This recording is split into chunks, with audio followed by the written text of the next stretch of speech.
이번 지방선거 최대 관심 지역은 역시 경기도지요. 경기도지사 선거 결과는 여야의 승패 기준이 될 정도인데요. 먼저 경기도지사 선거부터 들여다보겠습니다. 막판이 되면서 두 후보 의혹을 서로 제기하면서 매우 강하게 부딪히고 있는데요. 먼저 두 후보들의 유세 장면부터 한번 보시도록 하겠습니다. 군포에서는 유세를 마치고 내려오는데 어떤 한 분이 제게 오셔가지고 이렇게 얘기하시더군요. 딸이 꼭 가서 저를 지지해주라고 했다고 해서 왔다고 합니다. 그 딸이 8년 전에 세상을 뜬 제 큰아들과 초등학교 같은 반이었다고 합니다. 그 딸이 아버지에게 제 아들 이름 얘기를 하면서 아무개 아버지 응원해주고 지지해주라고 얘기를 했다고 하면서 오셨습니다.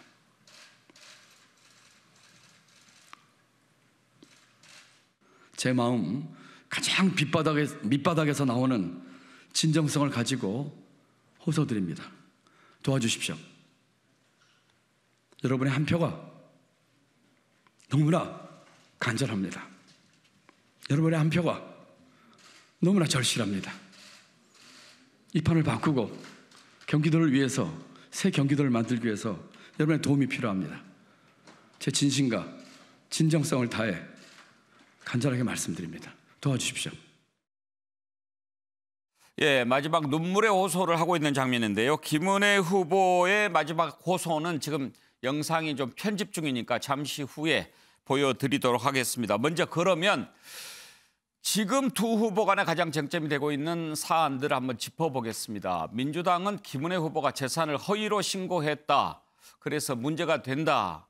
내일 당장 선거하러 투표장에 가면 김은혜 후보의 재산 잘못 신고된 부분이 투표소 입구에 붙여 있게 됩니다. 그래서 그런 내용을 알고 투표를 하시라 이렇게 돼 있는데 민주당에서는 이런 정도면 나중에 충분히 당선이 되더라도 당선 무효가 될 수 있다. 그러니 찍지 마시라. 이렇게 지금 호소하고 주장하고 있습니다. 그런가 하면 김은혜 후보 쪽은 김동연 후보가 부총리 시절에 측근에 일감 몰아주기를 했다. 이렇게 또 의혹을 제기하고 있는데요. 이 공방을 먼저 살펴보도록 하겠습니다. 김은혜 후보의 재산 문제는 토론회 때 강용석 후보가 제기한 적도 있는데 그 장면 한번 보시죠. 이 빌딩 아시죠? 네, 알고 있습니다. 네. 남편분이 거의 4분의 1을 소유하고 있는데 네, 그렇습니다. 배우자 소유의 빌딩을 158억 6,700으로 신고를 하셨는데 네. 그럼 건물값은 빼신 거예요? 땅값이 170억인데 건물값을 158억으로 신고를 하시면? 그 과정과 관련해서 네. 제가 방송 끝나기 전까지 이 부분에 확실하게 아니 이건 신고를 3년 반 계속 똑같이 해오셨는데 이걸 강효석, 모르신다는 게 말이 안 되죠. 강효석 여기 월세 얼마 나옵니까? 이 건물. 제가 잘 모릅니다. 아, 남편이 4분의 1을 갖고 있는데 저 잘 시댁 모르세요? 재산이어서. 네. 모르신다? 아니 근데 4분의 1은 아니고요. 대충 8분의 6억 좀 1입니다. 받으시는. 자, 지금 이 문제를 두고 민주당에서는 아니 자신의 건물 가액이 얼마인지도 모르면서 33조나 되는 경기도 재정을 어떻게 감당하려고 하느냐 이렇게 비판하고 국민의힘 김기현 의원 같은 경우에는 재산이 200 몇십억 된다고 그러는데 그건 뭐 그 정도 액수 가지고 줄이고 그렇겠느냐 이렇게 지금 옹호하고 있습니다. 이 내용 한번 살펴보죠. 김경진 의원이 법률가시니까 지금 저런 정도 허위 신고하면은 나중에 법적으로 문제가 될 수 있습니까? 일단 도와주는 직원의 실수인 것 같아요. 예. 근데 그렇다고 하더라도 아마 기소될 가능성은 꽤 높지 않나 싶어요. 아, 보면. 그런가요? 그런데 기소가 된다고 하더라도 사실은 지난번 21대 국회 때 예. 조수진 의원하고 김홍걸 의원 사례가 있거든요. 예. 근데 둘 다 지금 누락됐다고 하는 재산의 금액들이 한 10몇억 단위 정도였던 것 같아요. 예. 조수진 의원은 아마 통째로 통장이 아마 자기가 신고를 하면서 예. 워낙 기자하고 이제 영입돼서 들어가서 하다 보니까 통장 한두 개가 아마 통으로 빠졌던 것 같아요. 그리고 김홍걸 의원은 아마 임대차 관련된 내용이 빠졌다는 것 같고. 예. 근데 두 분 다 벌금 80만 원이 나왔어요. 의원직은 유지할 수 있는. 예. 그러니까 저게 재산이 가령 뭐 어떤 재산이 딱 하나인데 그 재산과 관련돼서 굉장히 무슨 논란이 있는 재산이다. 근데 이런 부분이 신고가 안 됐다면 나중에 이제 법원에서 재판 과정에서 상당히 복잡하겠지만 저건 본인 재산도 아니고 지금 남편 재산인 것 같고 예. 남편 재산에 아마 건물 부분이나 아니면 땅 부분이나 그 둘 중에 한 부분이 지금 실수로 빠진 것 같아요, 보면. 그리고 아마 재산이 한 200억대 되는데 본인이 아닌 남편 재산의 일부가 지금 누락이 됐다. 이렇다고 한다면 아마 김홍걸 의원이나 조수진 의원 사례의 양형이 참고가 될 가능성이 매우 높아 보인다. 예. 요 정도가 제가 예측될 수 예. 있는 상황입니다. 대체로 그러면 법원에서 판결을 내릴 때 액수를 봅니까 아니면 고의성을 봅니까? 일단 고의성도 보고요. 그다음에 액수 자체가 높다 안 높다보다도 이 재산이 논란이 될 수 있는 재산이냐 아니냐. 그러니까 선거 때 이 재산의 존재나 형성 과정이 많은 논란이 돼서 유권자들이 표심을 결정하는데 중요한 재산이다. 근데 누락이 됐다. 이거는 100만 원이 넘어갈 수가 있죠. 예. 근데 그게 아니고 재산 형성 과정에 특별한 문제도 없고 특별한 논란의 대상도 아닌데 누락이 됐다. 이런 예, 경우에는 그러니까 지난번 조수진 의원이나 김홍걸 의원 사례 참고가 되겠죠. 그렇겠군요. 장성철 교수, 그래도 이제 이런 내용이 투표소 입구에 딱 붙는다고 한다면 김은혜 후보로서는 상당히 부담스럽겠죠. 그렇죠. 공직선거법 110조 2조에 의하면요, 누구든지 후보자에 관해서 공표된 사실이 거짓임을 이유로 이의를 제기할 수가 있다. 근데 선관위가 확인 결과 공표된 사실이 잘못됐다 그러면 투표소 앞에 붙이게 돼 있어요. 그렇다면은 많은 국민들께서 그것을 보고 김은혜 후보가 이런 좀 거짓말 아니면 잘못된 일을 저질렀구나라고 판단할 수밖에 없을 것 같습니다. 예. 뭐 국민의힘 지지하는 분들이야 뭐 큰 영향을 받지 않겠지만 좀 중도층에서는 어느 정도 좀 영향이 있다라고 볼 수밖에 없고요. 이것이 뭐 내가 같이 있었던 직원의 잘못이야라고 해도 결국에는 최종 책임은 후보가 지을 수밖에 없습니다. 이런 부분에 대해서 참 실수 누락, 예. 좀 뼈아픈 부분이다라고 말씀드려요. 김유정 의원은 어떻게 보십니까? 아니 결혼식에서 축의금을 접수가 받으면 접수 돈입니까? 그거는 본인 혼주 돈이잖아요. 그런 것처럼 이거는 실무자의 실수다 이렇게 얘기하고 있지만 결국에는 후보자 본인 책임인 거죠. 그런 점에서 허위 신고는 명백한 사실이고요.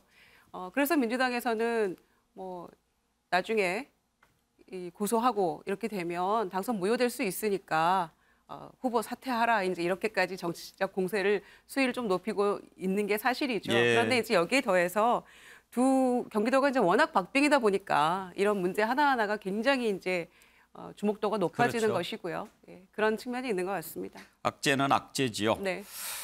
그런가 하면 이제 국민의힘에서는 특히 이제 김은혜 후보 쪽에서는 김동연 후보의 일감 몰아주기 의혹을 지금 계속 물고 늘어지고 있습니다. 관련된 녹취를 먼저 들어볼까요?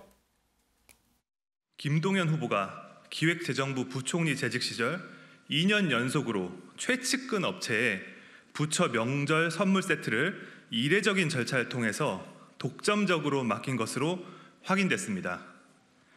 기재부는 2017년 설에는 선물 세트를 우체국 쇼핑에 맡겼지만 김동연 부총리가 취임하고는 특정 업체에 대한 몰아주기가 시작되었습니다. 청렴의 잣대는 본인에게도 동일하게 적용돼야 합니다. 김동연 후보에게 촉구합니다. 당장 수사기관의 수사를 받으십시오. 박원석 의원, 네. 이제 국민의힘이 하고 싶은 얘기는 그런 거죠. 공직자 청렴 그런 얘기 하더니 이런 식으로 했느냐라고 하는 건데 일단 김동연 후보 측은 부인하면서 법적 대응을 예고를 했습니다. 일단 뭐 국가개혁법에 따라서 정당한 법적 절차를 통해서 업체를 선정하기 때문에 문제될 게 없다 이렇게 해명을 했고 실제 그럴 가능성이 높아요. 기재부 공무원들이 처리한 건데 나중에 이게 문제가 될 만한 소지를 좀 남기지 않았을 거라고 보고 다만 이제 정치적으로 도의적으로 이게 적절하냐 이런 평가는 나올 수 있을 것 같습니다. 왜냐하면 그 해당 업체가 한국벤처농업포럼이라는 업체인데 예. 그 한국벤처농업대학이라는 곳의 자회사거든요. 근데 그 설립자가 과거에 2008년도 이명박 정부 시절에 김동연 부총리하고 청와대에서 같이 근무를 했었고 최근까지도 아주 가까운 측근으로 알려져 있어요. 특히 이제 지난 대선 때 이재명 후보하고 단일화를 할 때 비서실장격으로 그 단일화에 관여했던 그런 분이기 때문에 그런 분이 사실상의 소유주로 있는 업체를 물론 액수는 크지 않습니다. 2년에 걸쳐서 한 2억 5천만 원 정도밖에 안 되고 설 명절 그러니까 부처 내에 설 명절 상품을 거기서 구매한 건데 법적 문제는 없다 하더라도 과연 이게 적절했느냐 자신과 가까운 지인에게 뭐 일정한 편의를 봐준 거 아니냐 이런 어떤 도의적인 그런 논란은 일어날 수 있을 것 같습니다. 근데 이걸 가지고서 김은혜 후보 쪽에서는 뭐 후보 사퇴하라 이렇게까지 나오고 있는데 그건 좀 과하다고 보고요. 예. 오히려 앞서 얘기됐던 그 김은혜 후보의 재산 축소 신고 논란, 그러니까 허위 사실 공표는 명백하죠. 그것의 고의성이 어느 정도냐 이걸 가지고 이제 검찰에서 수사를 하고 법원에서 판단을 하게 될 텐데 앞서 김경진 의원님 말씀하셨던 대로 저도 기소는 될 것 같아요. 예. 그러나 이제 당선 무효형에 해당하는 처벌이 나올지는 그거는 이제 고의성 입증 여부에 따라서 좀 달라질 것 같습니다. 하여튼 장성철 교수 선거 치르다 보면 별별 다 나오죠. 과거에 제가 뭐 예를 들면은 태어날 때 내가 물음을 울고 웃음을 짓고 이런 거부터 회상을 한다라고 그래요. 후보자들 같은 경우에 태어나면서부터 무슨 잘못을 했는지 그때부터 살펴본다고 하는데 참 이분들이 공직을 그래도 담당하려고 하는 거잖아요. 그러면은 내가 과거에 정말 한침에 흠이 있을까 없을까 그런 것도 좀 살펴봐야 되고 예. 공직을 하려고 했으면 저런 것조차도 조심을 해야 된다라는 좀 생각이 듭니다. 김유정 의원 흔히 이제 선출직 뭐 국회의원이나 이런 단체장들은 청문회를 거치지 않으니까 네. 뭐 검증도 안 하고 뭐 그런다고 그러는데 사실은 국민이 검증하는 게 더 센 무섭죠. 거죠. 네, 더 무섭고요. 또 선거가 워낙 박빙이고 치열하기 때문에 더군다나 이제 이런 것들이 전혀 생각지 못한 예상치 못한 막 문제들이 불거져 나오는 것이잖아요. 김은혜 후보 같은 경우도 뭐 채용 청탁 의혹이랄지 또 뭐 경기마비라고 주장했는데 유학을 보냈다든지 또 거기다가 이제 허위 신고, 재산 허위 신고 이런 문제까지 막 불거져 나오는 거고 또 김동연 후보 같은 경우에는 한덕수 총리의 경우와 달리 나 로펌도 안 가고 굉장히 본인 관리 열심히 했던 분인데 예. 또 이런 명절 선물 가지고 이런 일이 불거질 거라고 상상도 못했을 겁니다. 아마 이게 선거가 워낙 치열하게 지금 가다 보니까 오늘 이제 선거운동 마지막 날인데 끝까지 아마 이런 치열한 예. 서로의 어떤 문제를 들춰내기 이렇게 가고 있는 것 같습니다. 김경진 의원. 네. 선거 치러 보셨으니까 네. 막판에 이제 막 이런저런 공격 들어올 때 정말 말도 안 되는 공격 들어올 때도 있지 않습니까? 그렇죠. 그럴 때는 어떻게 하세요? 아무런 대꾸를 안 해야 됩니다. 아하. 그러니까 가령 이게 전혀 근거 없는 낭설을 만들어서 예. 저건 오피셜하게 이게 마이크에 대고 국민 앞에서 그냥 이렇게 공식적인 문제 제기라는 거잖아요. 예. 가장 악질적인 선거운동 방식이 뭐냐면 물밑에서 조용히 전파하는데 틀림없이 상대방 캠프라고 추정은 할 수가 있는데 그게 상대방 캠프라고 다 명확하게 할 수는 없죠. 근데 물밑에서는 소문에 소문을 타고 어마어마하게 돌아다니는 것들이 있거든요. 근데 순흑색선전이고 거짓인데 예. 문제는 그거를 다 듣고 있고 저희도 그런 소문이 돈다는 건 아는데 그게 아니라고 해명하는 순간 이게 공식화돼서 올라와 버리니까. 기사가 쓰여지는 거거든요. 그래서 그냥 속을 끓이지만 아는 법이 없는데 소위 구전 홍보단이라고 하죠. 구전 홍보단. 예, 그래서 예. 막 이렇게 335 짝을 지어서 다니면서 소문을 퍼뜨리기도 하고 또 문자나 요즘은 SNS로도 막 예. 이렇게 퍼나르기도 하는데요. 무대응의 상책이죠. 아, 사실은. 근데 네. 저는 좀 다른 생각이에요. 예. 제가 많은 선거를 치러봤을 때 무대응을 하면 침묵하면 인정한다라고 생각을 하더라고요. 그래서 가장 좋은 대응은 뭐냐면 법적 조치를 하겠다. 예. 가장 강력한 법적 조치를 하겠다 그러면 상대방이 그래도 좀 주춤합니까? 주춤합니다. 아. 그래서 침묵보다는 저는 강한 대응을 해야 대응이 된다. 좋다. 예. 아니, 그 반대의 경우를 제가 경험을 해봐서 제가 말씀드리는 건데 2010년 지방선거 선대위 대변인을 할 때 이제 뭐 터무니없는 얘기를 가지고 이제 그때 광역단체장에 대해서 오전 오후로 한나라당에서 비방 논평을 막 냅니다. 이제 그래서 그때 당시에 캠프에서 고발하겠다 막 이렇게 하는 거를 제가 자제를 시켰습니다. 예. 왜냐하면 고발하는 순간 고발장 보고 기사가 나오기 시작하거든요. 그래서 대응하지 말고 일단 잘 지나갑시다. 이렇게 지나간 적도 있어서 케이스 바이 케이스입니다. 예. 네. 상당히 좀 흥미가 있어서 방담을 계속 나누고 싶은데 이 정도 하지요. 예, 김은혜 의원의 막판 호소, 김은혜 후보의 막판 호소 장면 영상 편집이 됐습니다. 양해를 구합니다. 한번 들어볼까요?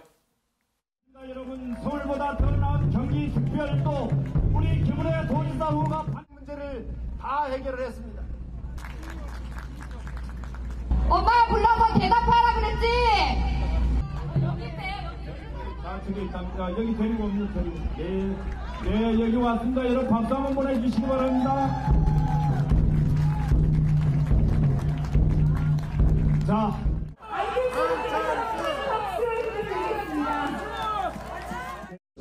이제 경기도가 필요로 하는 것은 불공정이 아니라 공정에 투표해 주십시오.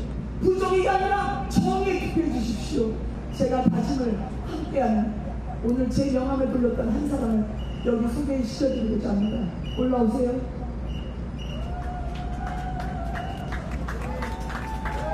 제 누구냐면 꼬라 쓰세요. 꼬라 쓰세요.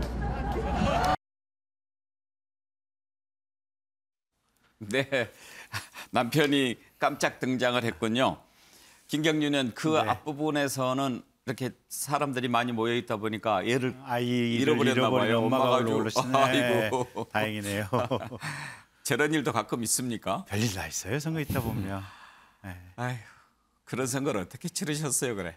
근데 선거 때만 되면 또 가슴이 뛰어요. 예. 가슴이 뛰어 이게 이게 옛날에 장군들이 전쟁만 출전하고 싶어서 가슴이 뛰는 것처럼 정치는 아마 선거 때가 되면 저절로 그냥 가슴이 쿵쾅쿵쾅 뛰나 봐요. 그런 심정이 있어야 아마 또 선거도 치르고 정치도 그렇죠. 하고 그럴 수 있을 것 같아요. 네. 그런 떨림이 없으면 어떻게 할 수 있겠어요? 저게 정치가 옛날로 치면 정말로 무인의 기질이 충만해야만 할 수 있는 게 정치인 것 같고요. 무인은 결국은 용기잖아요, 보면. 이게 선거라고 하는 것은 사실은 국가에 또는 한 지방에 뭔가 이 지방을 운영하는 헤게모니나 철학에 관한 쟁탈전이잖아요, 보면. 이 싸움에서 내가 이겨야겠다고 하는 이 뜨거운 가슴이 있어야만 치를 수 있는 게 선거 같아요. 여기 정치인 전문가가 4분 나와 계시니까 종일 그 얘기하고 싶네요. 예. 자, 단체장 선거 최대 관심 지역이 경기도라고 한다면 지방선거와 함께 치러지는 보궐선거 최대 관심 지역은 역시 이재명 후보가 나선 인천 계양을이죠. 여기 가보겠습니다. 인천 계양을은 김포공항 이전 문제가 막판 변수가 되고 있는데요. 이재명 후보 김포공항을 없애도 인천공항으로 옮기겠다. 고속전철로 한 10여 분이면 가는데 굳이 김포공항 놔둘 필요 있느냐. 그리고 여기에 신도시를 건설하겠다라고 얘기했는데 민주당 내에서 조금 여러 가지 반응이 나옵니다. 송영길 후보와 함께 하고 있지만 당 내에서는 아직 뭐 당론으로 정해진 건 아니다. 그렇게 좀 선을 두고 있고요. 이준석 대표가 아주 지금 이재명 후보 떨어뜨리기에 열심히 앞장서고 있습니다. 그쪽에 선거운동원까지 등록하고요. 인천공항까지 고속전철 직선거리가 33.5km인데 10분 만에 간다고 탄도미사일 타고 갑니까? 이렇게 주장합니다. 그런가 하면 그러면 인천공항 없애면 제주도가 어떻게 됩니까? 김포공항 없애면.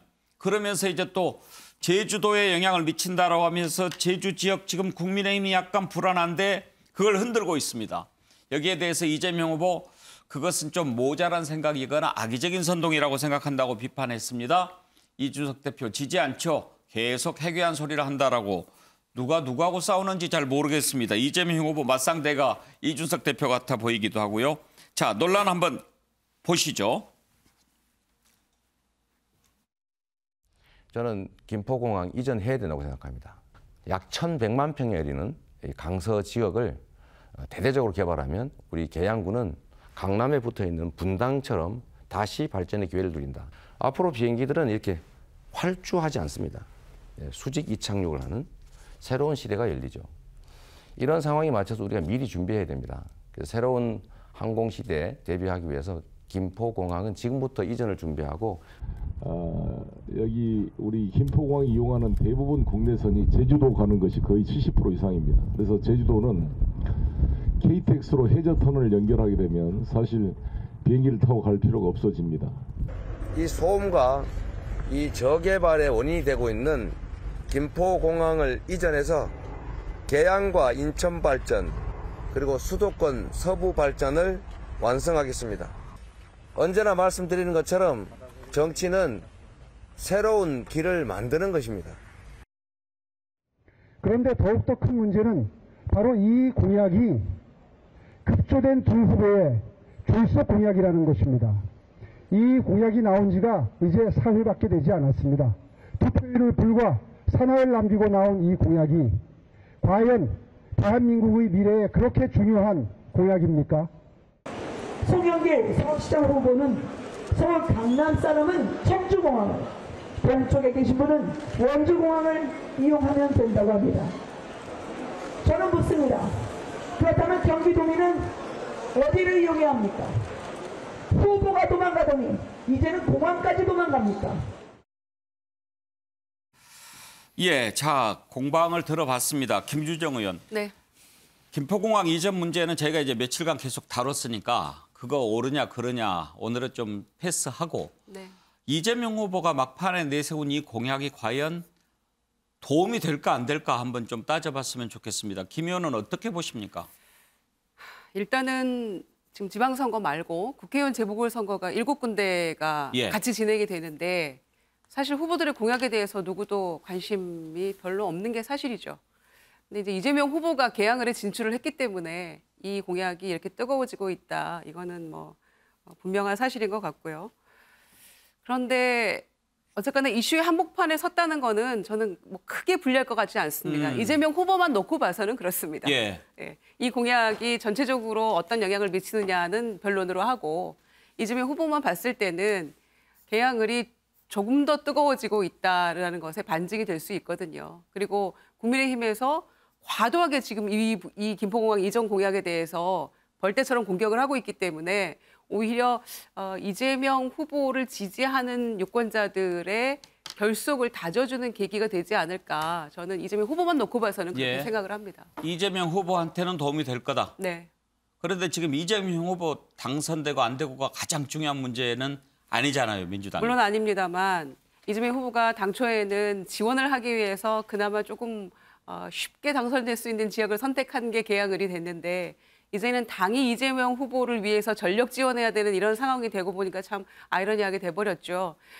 그렇지만 또 결과도를 놓고 봤을 때 이재명 후보가 만약에 뜻대로 되지 않았을 경우를 상정하면 민주당은 개인뿐만 아니라 정말 당이 큰 타격이 될 수밖에 없거든요. 예. 저는 그런 점에서는 오히려 뭐 그동안의 토박 이론 이런 거를 오히려 덮고 이런 공약 가지고 얘기가 논란이 오고 가는 그런 측면에서 그리고 또 개항을 주민들의 그 일정 부분은 수건 사업이기도 하거든요. 예. 그 공항으로 인한 여러 가지 소음과 또 개발 제대로 못한 것 이런 피해가 있기 때문에 그 지역 주민들만 놓고 봤을 때는 크게 불리할 건 없는 구도다 이렇게 봅니다. 예. 자, 제주도까지 지금 불똥이 튀었는데요. 이준석 대표와 이재명 후보 간의 공방을 이어서 들어보시죠. 제주 한바 나가서 어제 제가 지적했지만은 이재명 지사가 좋아하는 예를 들어 초밥 이 가게가 멀어지면은 적게 먹는 것은 당연하지 않습니까? 그런데 공항이 멀어지는데도 제주도 관광에 대한 수요가 그대로 유지된다는 것은 수요와 공급의 기본 논리도 모르는 그런 무식한 발상입니다. 이런 거짓말, 김포공항을 인천공항으로 통합하면 제주 관광 망가진다. 이런 삼척동자도 아는 거짓말을 명석이 서울시장이라는 분이 집권당의 지도부라는 분들이 하면 되겠습니까? 아니요. 5살짜리 미성년 어린아이 투정이거나 아니면 알고도 하는 거짓말, 악당의 조작 선동 아닙니까, 여러분? 박원석 의원께서는 득실을 어떻게 보세요? 저는 뭐가 득일까 좀 의아합니다. 왜냐하면 인천공항, 김포공항으로 인해서 굉장히 오랜 기간 피해를 받아온 해당 인근 지역의 주민들을 보면 대체로 서울의 강서구, 양천구, 그리고 부천 이런 데 주민들이거든요. 물론 계양을도 상관이 없다고는 할 수 없지만 계양을은 약간 발전의 제약이 있다 이런 정도지 개발의 제약이 있다는 거지 소음 피해 이런 건 아니거든요. 근데 그에 비해서 지금 이재명 후보가 제시하는 대안은 굉장히 그랜드 플랜이에요. 그리고 막연합니다. 그걸 옮기고 거기에 제2의 강남, 제2의 판교를 만들겠다, 서부권을.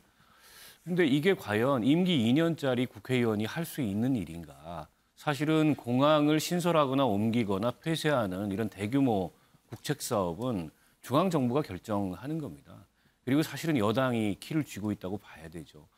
근데 이재명 후보가 아무리 지난 대선에서 간발의 차이로 패배한 그런 이제 거물급 이 정치인이라고 하더라도 어쨌든 지금은 야당의 재보궐선거에 출마한 국회의원 후보예요.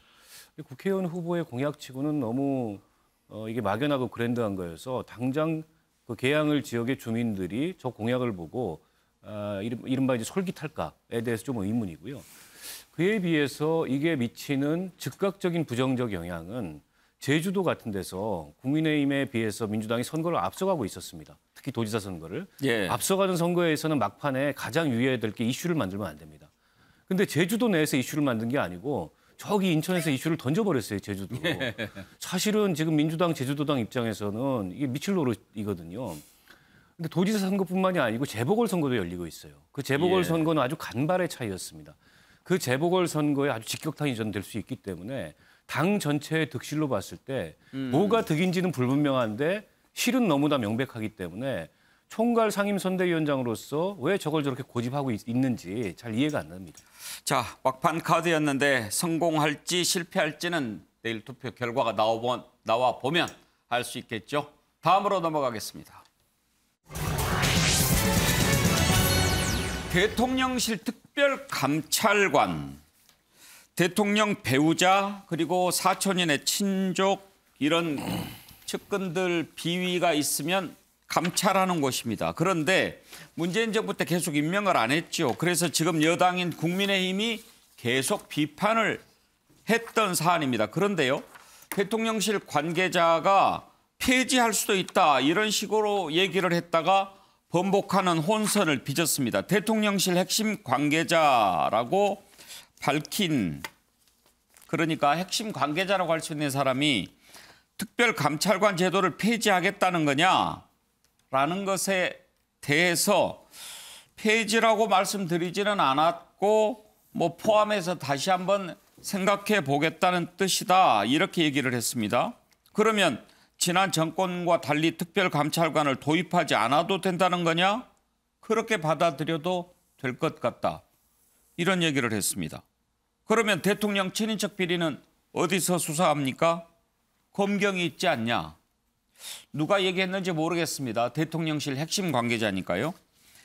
자, 그런데 이 발언이 나간 뒤에 장제원, 당선인 비서실장 지낸 장제원 의원, 권성동 국민의힘 원내대표, 그거 아니다.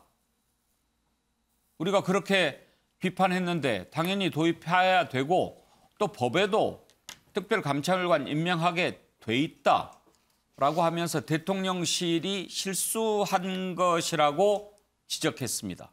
대통령실 관계자 인정했습니다. 우리가 실수했다. 혼선을 빚어서 잘못했다. 분발하겠다. 윤석열 대통령도 특별감찰관 폐지 아니다라는 입장을 또 밝혔습니다. 이렇게 정리를 해보면 특별감찰관 제도 폐지하는 게 아니고 그대로 유지하고 또 임명할 것 같은데 왜 이런 혼선이 빚어졌을까요? 이 내용을 한번 짚어보겠습니다. 장성철 교수. 네. 이제 최종 입장은 특별감찰관 폐지하지 않는다. 임명한다. 이게 이제 정리가 된 거죠? 그렇죠. 국민의힘 권성동 원내대표가 이제 지방선거 후에 야당과 협의를 해가지고 특별감찰관 3명을 추천할 계획이다라고 얘기를 했습니다. 그리고 대통령께서는 또한 대통령실에서는 국회에서 추천을 하게 되면 우리는 절차대로 임명을 할 것이다라고 얘기를 했기 때문에 이러한 논란과 혼선은 하나의 해프닝으로 끝날 것 같다라는 좀 생각이 듭니다. 예. 그래서 이러한 중요한 얘기 그리고 인수위 과정 중에서 분명히 윤석열 대통령께서 약속을 했던 부분이거든요. 이것은 우리가 바로 임명을 하겠다라고 한 것을 대통령실 관계자가 우리는 권력형 비리 발본색원할 새로운 시스템을 구축할 거예요. 그래서 특별감찰관 폐지할 거예요. 이런 식으로 접근하는 것은 좀 옳지 못하고 성급한 얘기였다. 그래서 이런 혼선에 대해서 사과까지 했으니 다행이긴 하지만 대통령의 약속을 저런 식으로 좀 가볍게 취급한 것은 분명히 잘못됐다라고 말씀드립니다.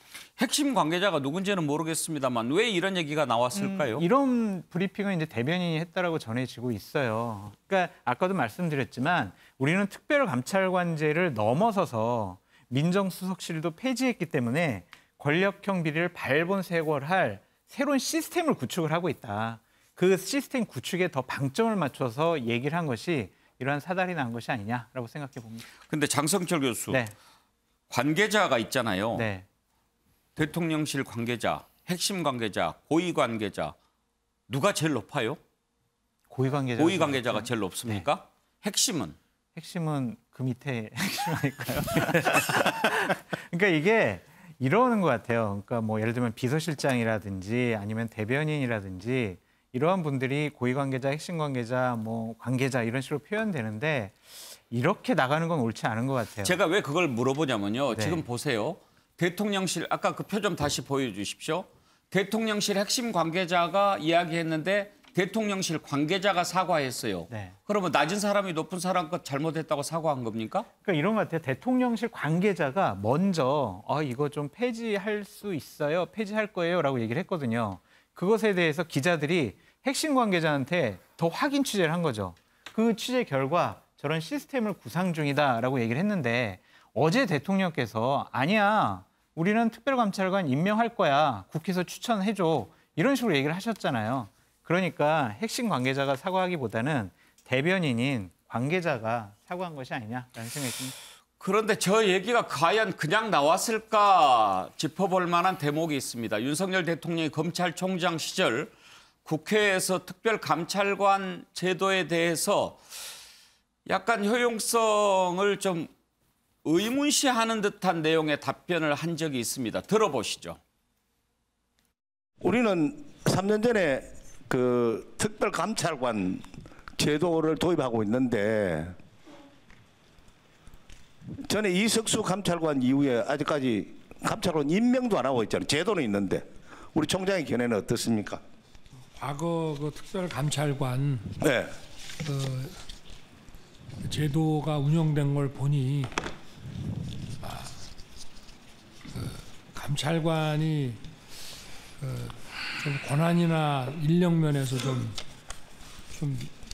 네. 효과를 발휘하기가 그 이제 과거에 그 민정수석실 감찰과 관련해 가지고 그 이석수 감찰관이 도리어 막 그 압수수색을 당하고 이런 걸 보니까 글쎄 뭐 특별 감찰관 제도가 과연 이런 것을 어떤 효과를 발휘할 수 있겠나 하는 그런 생각도 좀 없지는 않습니다.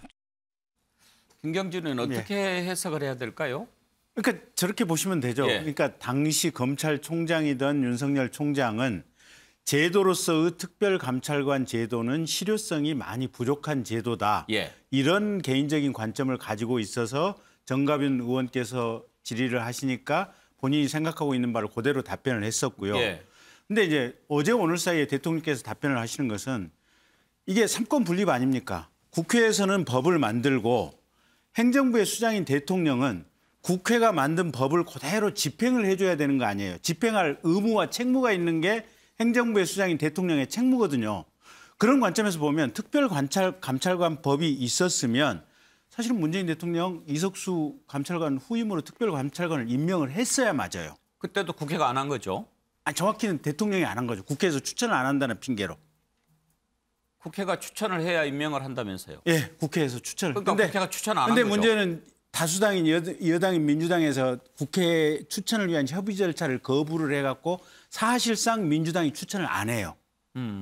그러니까 청와대는 핑계를 대요. 국회에서 추천을 안 하니까 내가 임명을 안 한다라고 문재인 대통령은 핑계를 대는데 추정컨대는 문재인 청와대하고 민주당하고 사이에 눈 찡긋찡긋하면서 뜻이 오고 가요. 보면 야 나는 사실은 특별감찰관 임명 안 하고 싶으니까 민주당 니들 이 추천을 위한 국회 내부의 협의 절차를 무산시켜라. 추천하지 마라. 찡긋찡긋한 거 봤어요? 못 봤죠. 추정이지. 추정인데 그렇게 국민의힘 쪽에서 특별감찰관 임명합시다. 임명을 위한 협의를 합시다라고 해도 민주당이 고개 하늘 보고 딴청해버려요. 그래서 실질적으로 특별감찰관 제도를 4년 내내 무력화시킨 게 문재인 대통령이었어요. 그래서 국힘 내부에서도 비판이 많았고 윤석열 대통령 후보도 내가 대통령 되면 특별감찰관 법 그대로 임명을 하겠다라고 얘기를 했었고 근데 당선되고 나서 지금 참모가 어떤 분인지는 모르겠지만 헛소리를 한 거예요. 노이즈가 나니까 대통령께서 아니 법에 있는 대로 임명을 하는 것은 대통령의 책무다. 행정부의 수반인 대통령의 책무다. 그래서 국회에서 추천을 해주면 임명하겠다. 근데 국회 추천이 이번에는 될 것 같아요. 왜냐하면 소수당인 국힘의 권성동 원내대표가 추천 협의 절차 하겠다 그러니까 예. 민주당은 물론 문재인 대통령 4년 내내 자기네들은 추천을 안 하고 그냥 하늘 보고 있었지만 이제는 그 협의 안 할 이유는 없잖아요. 이제는 임명될 것 같아요. 예. 그러니까 지금 저 말을 처음 꺼냈던 대통령실 관계자가 윤석열 대통령의 의중을 제대로 알지 못하고 말을 한 데서 빚어진 혼선이다 이렇게 보시는 거군요. 그렇게 추정이 되죠. 예. 김유정 의원도 그렇게 생각하십니까? 약간 다를 것 같아요. 살짝 그런 느낌을 받았기 때문에 본인이 나서서 이렇게 답변한 게 아닌가 이런 생각이 들고요. 그러나 한 가지 분명한 거는 적어도 이제 뭐 찡긋찡긋을 당시에 했었는지 모르겠지만 문재인 정부 때 이제는 찡긋찡긋은 안 된다는 건 분명한 사실이 될 것 같고요. 또 이제 문제가 있다는 게 사실은 인사정보관리관 문제도 그렇고 지금 검찰 일색으로 그 청와대도 또 법무부도 나머지 기관들이 이렇게 꾸려가는 거에 대해 상당히 우려가 많잖아요. 그런데 지금 이 핵심 관계자는 이제 뭐 하겠다고 하니까 앞으로 지켜보겠습니다마는 특별감찰관을. 근데 검찰이나 경찰에서 그 조사하면 되는 거 아니냐, 진실적 비리 이렇게 답변을 했어요. 예. 그러면 그걸 믿을 수 있겠냐는 거죠. 여러 가지 정황상. 그리고 그래서 검찰공화국 얘기도 나올 수 있는 거고 더군다나 대선 때 그 선거 캠페인 동안에 부인이나 또는 장모의 여러 가지 의혹들에 대해서 뭐 하나 지금 속 시원하게 해소된 것도 없는 이 마당에 예. 핵심 측근이라는 사람이 특별감찰관을 뭐 안 해도 되는 거 아니냐 이런 취지로 얘기했다면 이거는 예. 큰 사건이 될 수 있는 거죠. 바로잡기를 바라고요. 찡긋찡긋도 없다는 말씀을 분명하게 다시 드리겠습니다. 박은석 의원, 대통령실 감찰관 법이 만들어졌을 때는 필요성이 있다는 거겠죠. 그런데 지금 이제 윤석열 정부에서 두느니 안 두니 얘기가 나왔던 게 문재인 정부에서는 5년 내내 안 뒀죠. 찡긋찡긋이 아니고 예. 노골적으로 방관한 거죠. 예. 여당에서 할 생각이 없었고 그에 대해서 청와대도 그냥 암묵적으로 아예 문자를 보냈을까요? 그건 뭐 이심전심으로 하지 말자 이렇게 된 거였죠. 그걸 5년 내내 비판했던 게 국민의힘이었습니다. 특별감찰관 임명 안 한다고. 그래서 그 문 대통령의 아들, 딸 문제 나왔을 때 이게 다 특별감찰관이 없어서 발생한 일이다. 이렇게까지 이제 좀 예. 다소는 논리적 비약인 그런 비판을 했었는데 근데 막상 윤석열 정부 들어서서 저걸 안 한다 그러면은 굉장한 이율배반이죠. 저는 그게 그 관계자인지 핵심 관계자인지 모르겠으나 대통령의 의중을 잘못 읽고 실언한 것이라면 다행인데 그게 아니라 윤석열 대통령이 갖고 있는 생각이 있어요. 법치주의 시스템 정상화라는 그런 생각하에 모든 것을 다 사정기관인 검찰이나 경찰이 하면 된다. 대통령 친인척도 예외가 아니고 고위공직자도 예외가 아니고 그렇게 하면 되는 거지 청와대에 그런 걸 둘 필요가 뭐가 있냐라고 얘기를 하지만 대한민국 대통령제에서 과연 검찰이나 경찰이 독립적으로 대통령 가족이나 친인척에 대해서 수사든 사정이든 감찰이든 제대로 해왔다면 이런 제도들이 왜 필요했겠습니까? 민정수석실이 왜 필요했고 특별감찰관이 왜 필요했겠습니까? 그게 안 됐기 때문에 이런 기구를 둔 거였거든요. 근데 그런 제도 도입의 취지를 감안해 봤을 때 저는 검찰, 경찰이 사정 업무를 정상화하는 것과 별개로 특별감찰관은 일단 임명을 해야 됩니다.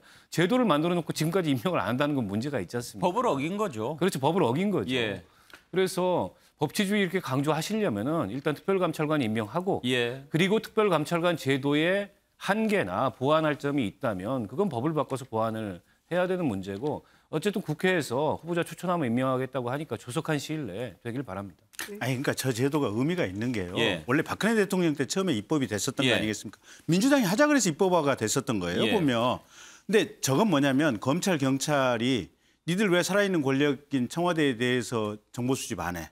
왜 거기에 대해서 냄새 안 맡고 코 안 받고 있어?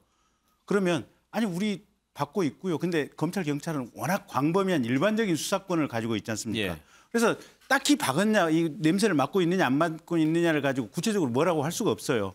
그래서 특별감찰관 제도를 만들면서 니들은 딴 거 하지 말고 오로지 청와대에 대해서만 냄새 맡고 있어. 예. 그 임무만 준 거예요. 예. 그러니까 특별감찰관은 그 임무에서 피해 나갈 길이 없어요. 국회에 불려 나가도 니들 청와대에 대해서 얼마만큼 냄새 맡고 있어. 계속해서 그 질문을 받을 수밖에 없는 거 아니에요, 보면.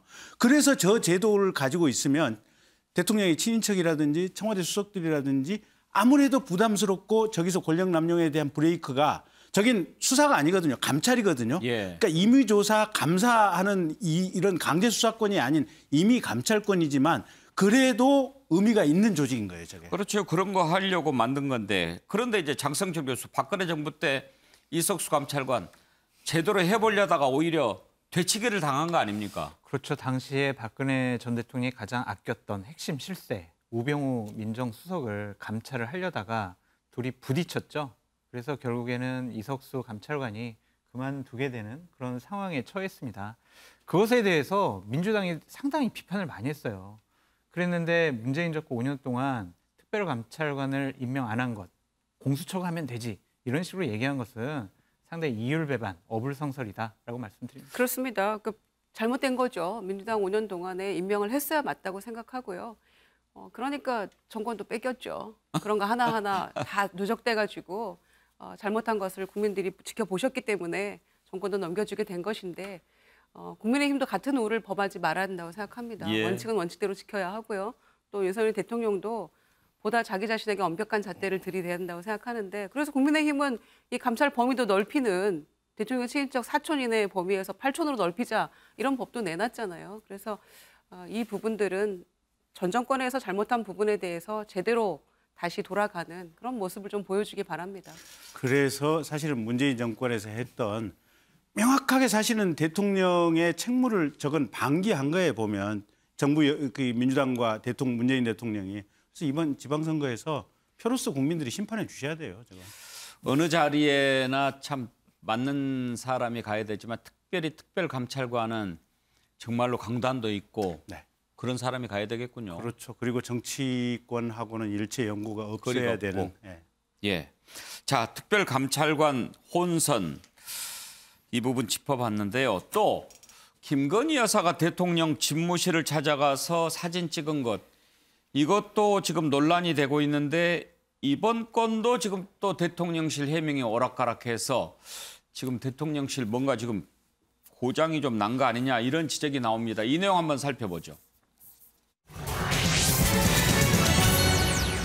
김건희 여사가 집무실에 가서 사진 찍은 것과 관련한 논란은 크게 두 가지입니다. 하나는 대통령 집무실에 부인이 이렇게 자주 가도 되느냐 하는 논란 하나.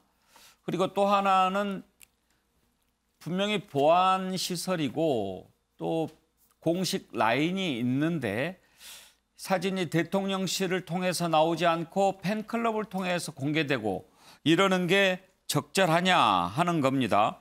그런데 이 과정에서 맨 처음에 대통령실 해명이 좀 석연치가 않았습니다.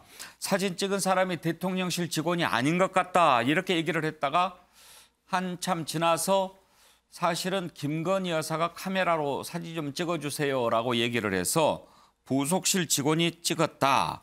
그런 얘기가 나왔고 그리고 이제 사진을 공개된 것 조사를 해봤더니 김건희 여사가 그 사진을 팬클럽을 통해서 공개를 했다. 이렇게 지금 밝혀졌습니다.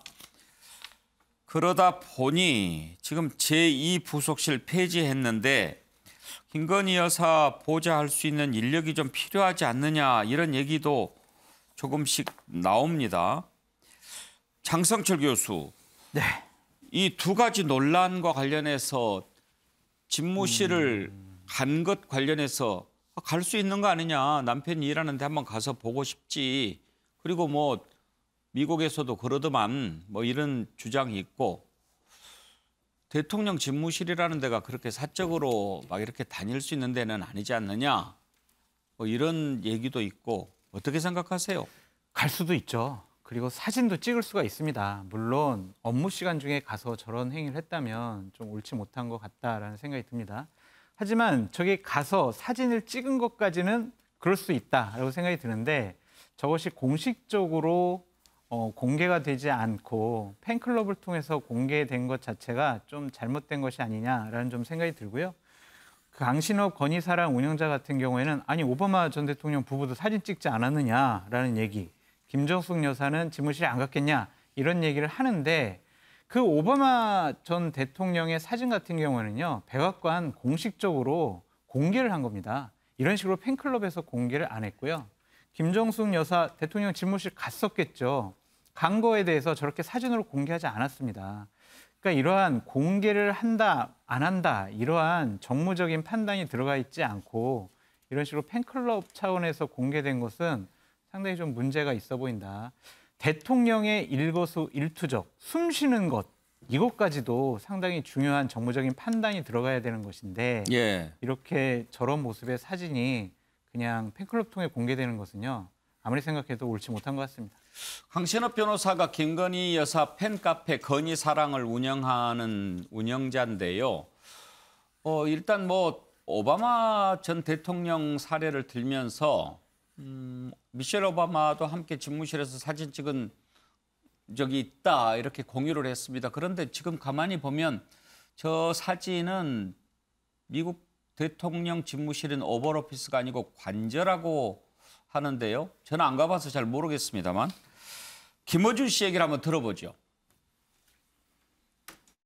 대통령 부인 김건희 씨가 용산 대통령 집무실에서 찍은 사진의 부적절성에 대해 지적을 하자 김건희 씨 팬클럽 회장인 강신업 변호사가 오바마 대통령도 재임 중 부인과 집무실에서 찍었다는 사진을 SNS에 게재하며 대통령 부인이 대통령 집무실에 그것도 휴일에 방문하는 게 무슨 문제냐고 항변했습니다. 오바마 부부 사진의 배경은 대통령 관사 이규제큐티브 레지던스 건물입니다. 대통령 부인이 대통령 집무실에 공식 행사차 방문했다. 그 이후 자연스럽게 찍힌 스냅샷 정도가 아니라 비서들이 정상적으로 근무하는 날 놀러가서 사진을 찍고 게다가 그걸 개인 팬클럽에 유포하는 것은 공사 구분이 안 되는 것이다.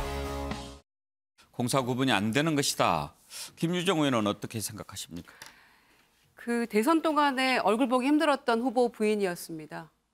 허위 경력에 대해서 사과 한 번 한 이후로는 대선 때 투표, 이번 지방선거 때 투표, 그리고 싼 옷을 입었다, 명품을 입었다, 반려동물과 함께 집무실을 갔다, 누가 사진 찍었냐, 이런 논란 속에 휩싸여 있는 분이죠. 그런데 우리가 이제 기억을 더듬어 보면 대통령 부인으로서의 내조에 전념하겠다 이렇게 얘기를 했는데 이런 모습들은 거기에 합당한 것이냐 우리가 좀 고민해봐야 된다고 생각하고요. 집무실이건 관저건 그 어디건 간에 조금 이제는 김건희 여사의 어떤 활동 영역이나 이런 것들을 조금 시스템화해야 될 필요가 있다 이런 생각이 듭니다. 5년 내내 우리가 앞으로 이렇게 팬클럽에 어떤 전달된 사진을 또다시 언론에 전달된 그런 사진들을 우리가 계속 보면서 이런 논란을 계속할 것인가. 너무 소모적 논쟁 아닌가 이런 생각이 들고요. 대통령 부인으로서의 역할에 충실하겠다고 했는데 적어도 시스템적으로 뭔가는 갖춰져야 된다. 또 매뉴얼도 만들어야 된다 이렇게 생각을 하고요. 사진을 누가 찍었는지는 분명한 팩트는 하나 있겠죠. 그런데 거기에 대해서 해명이 계속 번복된다면 이건 좀 문제가 있는 거 아닌가 이런 생각이 들고요. 분명히 진실은 하나일 텐데 계속 말이 바뀌는 건 뭔가 본인들이 석연치 않은 구석이 있구나라고 국민들이 느낄 수밖에 없는 그런 여지를 계속해서 직접 주고 있는 거예요. 그래서 부속실을 없애겠다고 얘기를 했는데 저는 차제에 조금 더 숙고해서 어떤 공식화된 그 기구에서 부인의 어떤 역할이나 또는 활동에 대해서 조금 범주를 정하고 그리고 지원을 하는 게 맞다 이렇게 생각합니다. 윤석열 대통령 후보 시절에 영부인 업무를 이렇게 관장하는 제2부속실 폐지하겠다고 공약한 적이 있죠. 그래서 취임 후에 제2부속실을 폐지했는데 그렇지만 지금 이런 것을 살펴보면 뭔가 좀 영부인을 지원하고 이럴 만한 시스템이 필요하지 않은가 그런 얘기가 나옵니다. 당시에 이 부속실 폐지 공약 한번 들어보시죠. 제2부속실은 불필요하다고 늘 오래전부터 생각해 왔고 지금 뭐 세상이 어떤 세상인데 뭐 영부인 얘기를 하고 옛날에는 뭐 국모라고도 했잖아요. 건국 초기에는. 근데 저는 그냥 누구 씨나 조금 존칭해진다 하면은 뭐 우리가 그 여성을 존칭할 때는 뭐 여사라는 말을 쓰고 하니 그 정도에서 끝나야지. 배우자 관련 업무는 당연히 있지 않겠습니까? 그러면 부속실에서 지원을 해야 되겠죠. 그러니까 공식적으로 이렇게 뭐 전담 부서를 만든다든지 이런 것들은 저희가 통폐합한 거니까 당연히 배우자를 위한 그런 그 보장을 해야 되겠죠. 부속실에서 같이. 김경진은 이제 문제는 제2부속실을 폐지했는데 그러면 어느 정도 규모로 만드는 게 적정할까? 이제 이 부분이 좀 문제가 되는 거죠. 그렇겠죠. 어느 정도가 적당할까요? 직원 한 분 정도 있으면 되지 않을까요? 한 분? 네. 아니 전에 500명 있던 지금 대통령실이 지금 3분의 1로 축소가 돼 있는 상황이잖아요. 근데 어쨌든 대통령께서 대선 과정에서 하신 말씀도 있고 그건 국민에 대한 약속이고 그래서 폐지하는 건 당연히 폐지해야 되고요. 전체적으로 직원을 제가 볼 땐 둘 이상 두는 것은 그 자체가 또 비판에 어떻게 보면 직면할 가능성이 있기 때문에 예. 한 분 이상 두는 건 무리라고 생각합니다. 그래요? 네. 박원석 의원. 네. 어느 정도 그래도 이제 뭐 예를 들면 국빈 방문을 한다거나 그러면 또 동행도 하고 그래야 되니까 뭔가 영부인의 공간을 관리할 만한 그런 필요는 있지요. 당연히 있죠. 그 팬클럽이 부속실이 될 수는 없지 않습니까? 지금 근데 거의 무슨 뭐 팬클럽을 통해서 김건희 여사의 뉴스를 국민들이 접하는 상황이다 보니까 이건 뭔가 좀 잘못돼도 많이 잘못됐다 이런 생각이 들고 저는 뭐 집무실에 갈 수도 있다고 생각합니다. 심지어 공식 업무가 아니고 그냥 한번 가보고 싶어서 갈 수도 있다고 생각을 하는데 근데 저기서 찍은 사진이 청와대 홍보실을 통해서 공개되는 게 아닌 저렇게 팬클럽을 통해서 공개된다는 것은 이거는 일종의 개선이 없는 그런 모습이고 저거는 공사 구분이 안 될 뿐만 아니라 자유분방에는 너무 자유분방 아닌가 한 거 아닌가 우려하지 않을 수 없고요. 물론 과거처럼 권위주의 시대처럼 대통령 영부인이 국민들 앞에 전혀 공개가 되지도 않고 좀 이렇게 무슨 약간 신비주의처럼 비춰지는 거 바람직하지 않습니다만 좀 개방적이고 투명하게 한다고 하더라도 공사 구분은 있어야 되는 거거든요. 오죽하면 세간에서는 김건희 여사 팬클럽 운영자는 사실상 김건희 여사 본인 아니냐 이런 얘기가 나올 정도로 청와대나 공식적으로 확인되지 않는 그런 모습이나 사진들이 팬클럽을 통해서 확인되는 거는 좀 문제가 있다고 보고 부속실 폐지하는 거는 뭐 전 좋다고 봅니다만 예. 그렇다면은 과거에 그 대통령 부인들을 관리했던 그런 어떤 이 관리 범위는 줄어들지는 않아야 되거든요. 근데 그 필요한 인력도 있다면 뭐 눈치 보지 말고 저는 인력 배치도 해야 된다는 생각이 들고 어쨌든 배우자로서 공식적인 역할이 있는 건데 예. 그런 공식적인 역할을 수행하면서도 뭔가 이게 달라진 이런 사회상이나 또 국민들 정서에 맞게 대통령 영부인 역할을 하려면 오히려 어떻게 보면은 과거보다 더 세심한 그런 관리가 필요한 건데 그런 게 전혀 지금 이루어지지 않는 게 아닌가 그런 생각이 듭니다. 그런데 김유정 의원 청와대도 이제 국민들한테 돌려주고 이렇게 대통령 부인이 찾아와서 대통령과 좀 화기애애하게 웃는 모습 보이고 강아지들이랑 놀고 이런 모습 좀 달라진 대통령실로 좋게 봐줄 수는 없나요? 네, 좋게 봐주시는 분들이 있기 때문에 팬클럽 회원 수도 점점 늘어나고 있다라고 또 홍보도 하고 있죠. 그런데 공인이잖아요. 아무리 이제 부인으로서의 역할만 하겠다고 본인의 공언을 하셨지만 그래도 대통령 부인은 공적인 자리이죠. 그리고 공사 구별이 왜 되어야 하냐면 사실은 보안이나 경호상의 문제로 그렇게 사진을 아무나 막 찍을 수는 없는 거죠. 집무실에서. 그런데도 찍어서 팬클럽에 이걸 전달했단 말씀이죠. 그래서 그런 부분들에 대해서 그 대통령실 안에서 이거 안 됩니다라고 얘기할 수 있는 사람이 아무도 없었을까. 그런 부분들에 대한 문제 제기도 가능한 것이고요. 그래서 이 부속실 폐지 약속을 굳이 지켜야 되겠다면 일부속실에서 한꺼번에 같이 그 지원 업무를 하겠다고 아까 장재원 의원도 얘기를 했잖아요. 그러면은 일부속실에 과거에는 이부속실장 포함해서 한 서너 명이 이제 그 여사님 지원 그런 업무를 했었거든요. 그러면 부속실을 굳이 폐지해야 되겠다면 이런 식의 논란이 앞으로 반복되지 않게 하기 위해서는 일부속실에 적어도 한 2명 정도는 그 대통령 부인 지원을 위한 그 직원이 좀 배치가 돼야 될 필요가 있다 이렇게 봅니다. 예. 자, 다음으로 넘어가겠습니다. 문재인 전 대통령 요즘 사저 인근에서 시위를 벌이는 사람들 때문에 고통을 겪고 있다고 합니다. 그동안 문재인 전 대통령 사저로 돌아간 뒤에 주변에 계속 그 단체에서 찾아와서 확성기로 이런저런 소리를 계속하고 심지어 욕설까지 하고 그러는데 주민들 불편이 매우 심한 것 같습니다. 문재인 전 대통령도 지난번 사전투표 끝나고 불편합니다. 이렇게 얘기했죠. 어떤지 현장 상황을 한번 보시죠. 한 달 뒤에 네가 어떻게 될 것 같아? 너는 바로 조사받고 징역하죠? 문재인 강철! 엄마 국민이고 비판 안 주고 니한테 비판하면 국민이 니 앞에 심어놓은 상처를 사과해! 나가서 무릎 꿇고 사과해! 고통스러워하는 모습을 보면서 우리 그것을 그동안 이 가슴속에 멍들었던 것들을 강함은 단두대에 세워갖고 쪽에서는 소음 기준을 지키고 있다면 어떻게 할 수도 없다 또 이런 식으로 주장을 하던데요. 그게 좀 교묘하게 뭐 하는 것 같더라고요. 경찰들이 오면 욕을 하다가도 잠시 안 하기도 하고 또 욕이고 그다음에 고함 치는 소리고 그래서 좀 아침마다 좀 힘듭니다.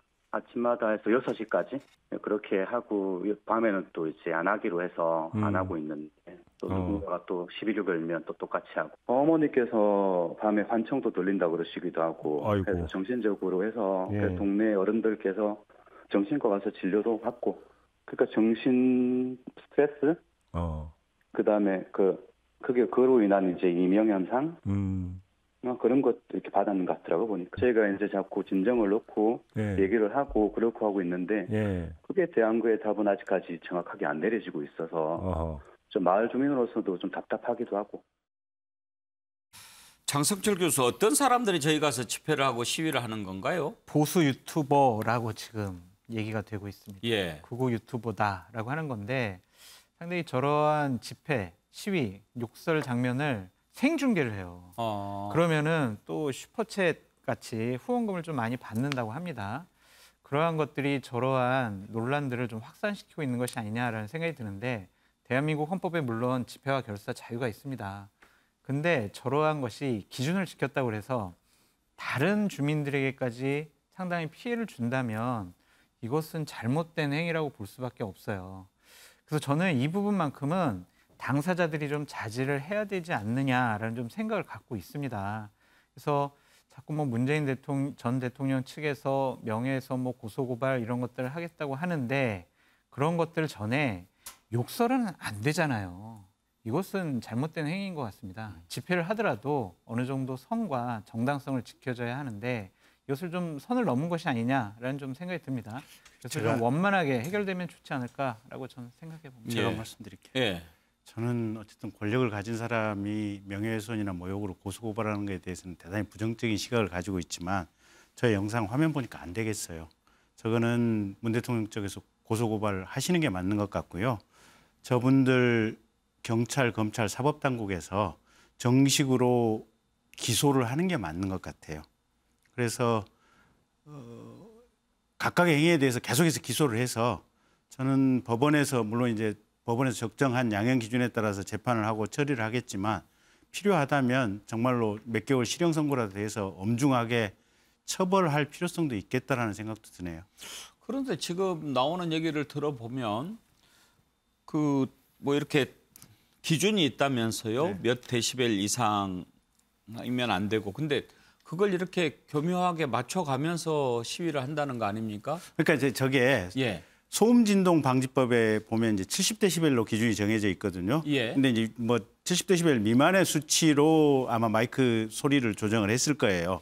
그래서 그 해당 법규에는 해당이 안 되고 다만 이제 저게 내용이 뭐 XX야라고 욕설을 하는 내용들이 있잖아요. 또는 구체적으로 뭔가 뭐 너 공산주의자 뭐 이제 그 부분은 뭐 명예훼손 지난번에 고영주 이사장 무죄가 나오긴 했지만 그거 말고 이제 어떤 욕설이나 구체적인 허위 사실이 들어가 있는 부분은 모욕죄나 명예훼손죄로 수사나 처벌이 가능할 부분이 있는 것 같습니다.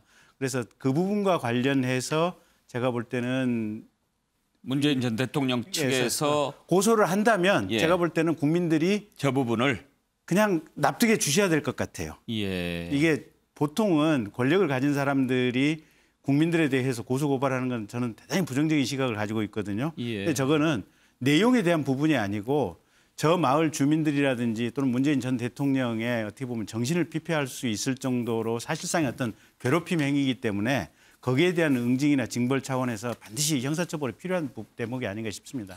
그래요. 김주정 의원 참 보고 있으니까 안타깝군요. 네, 인간적으로 좀 너무한다 이런 생각이 듭니다. 그 마을이 48가구 주민들이 살고 있는 곳인데 적어도 조금 편안한 일상을 좀 보장은 해줘야 되는 게 아닌가 이런 생각이 들고요. 아마 이런 일들 다 처음 겪는 분들이실 거 아니겠습니까?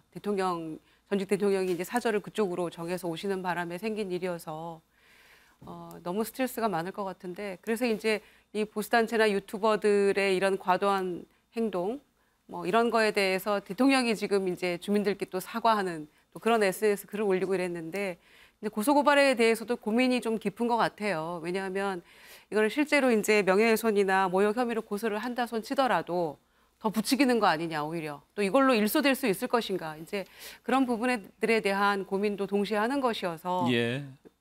아마 지금 선뜻 고소는 안 하고 계시는 것 같아요. 네. 자, 다음으로 넘어가겠습니다.